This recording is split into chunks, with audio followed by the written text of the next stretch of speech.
सभी भक्तजनों को जय श्री कृष्ण। श्री सुखदेव जी कहते हैं, हे द्विजवर, कोई जीव पैरों तले दब ना जाए, इसलिए दूसरे कहारों के साथ उनका चाल का मेल इस डर से आगे की एक बाण पृथ्वी पर देखकर चलते नहीं खाता था। अतः जब पालकी टेढ़ी सीधी होने लगी तो कहारों ने कहा, अरे अच्छी तरह चलो, पालकी को इस प्रकार ऊंची नीची करके क्यों चलते हो। तब अपने स्वामी का यह आश्चर्ययुक्त वचन सुनकर कहारों को डर लगा कि कहीं राजा उन्हें दंड ना दे, इसलिए उन्होंने राजा से इस प्रकार निवेदन किया, महाराज, यह हमारा प्रमाद नहीं है, हम आपकी नियम मर्यादा के अनुसार ठीक ठीक ही पालकी लेकर चल रहे हैं।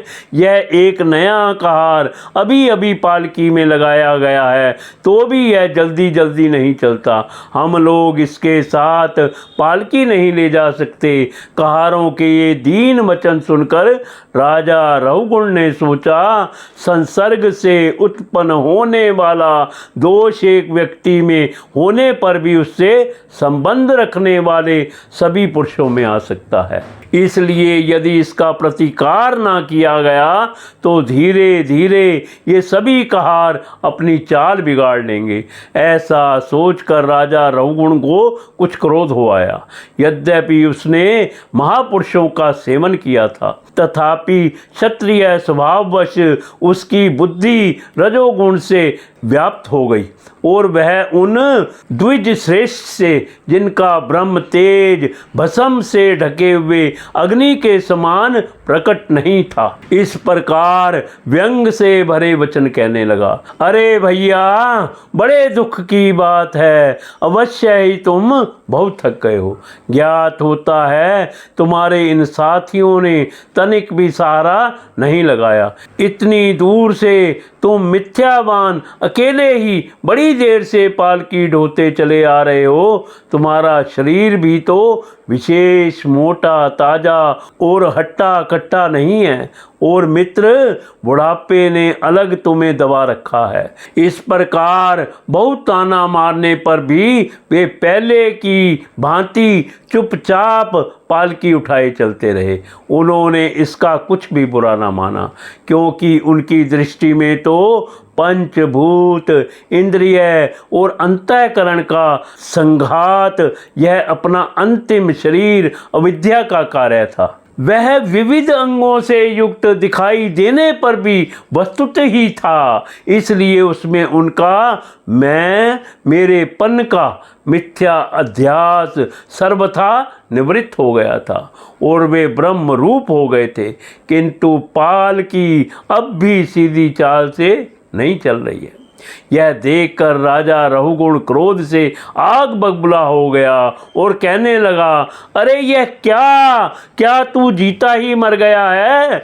तू मेरा निरादर करके मेरी आज्ञा का उल्लंघन कर रहा है। मालूम होता है तू सर्वथा परमादि है।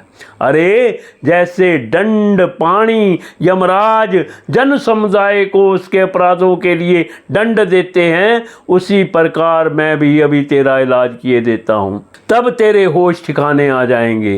रहुगुण को राजा होने का अभिमान था, इसलिए वह इसी प्रकार बहुत सी अनाप शनाप बातें बोल गया।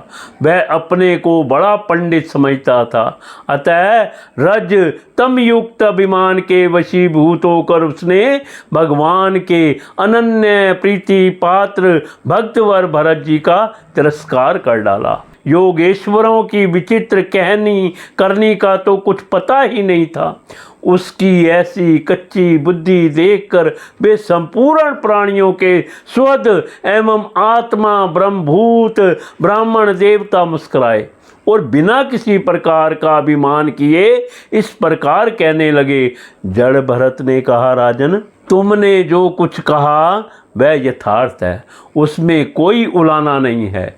यदि भार नाम की कोई वस्तु है तो ढोने वाले के लिए है, यदि कोई मार्ग है तो वह चलने वाले के लिए है, मोटापन भी उसी का है।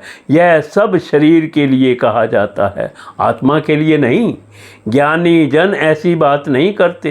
स्थूलता, कृष्णता, आधि व्याधि, भूख प्यास, भय, कलह, इच्छा, बुढ़ापा, निद्रा, प्रेम, क्रोध और अभिमान और शोक, ये सब धर्म देहाभिमान को लेकर उत्पन्न होने वाले जीव में रहते हैं।